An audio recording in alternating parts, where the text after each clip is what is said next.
शब्द सूची English Hindi. Abuse बराबर गाली, दुर्व्यवहार, दुरुपयोग। एब्यूसिव बराबर गाली ग्लोज वाला, अपमानजनक। एबिस्मल बराबर बहुत बुरा, दयनीय। एबिस बराबर गर्त, अथाह गहराई। एकेडमिक बराबर शैक्षणिक, अकादमिक। एकेडमिशियन बराबर विद्वान, प्राध्यापक। एकादमी बराबर अकादमी, संस्था। एक्सीड बराबर सहमत होना, मान लेना।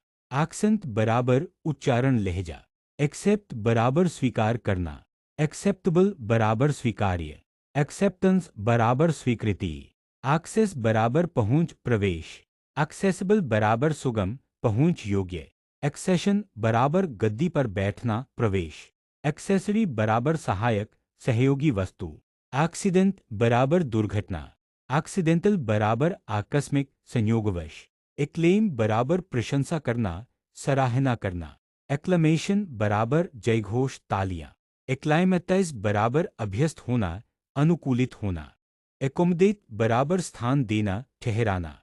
एकोमोडेशन बराबर आवास, ठहरने की जगह।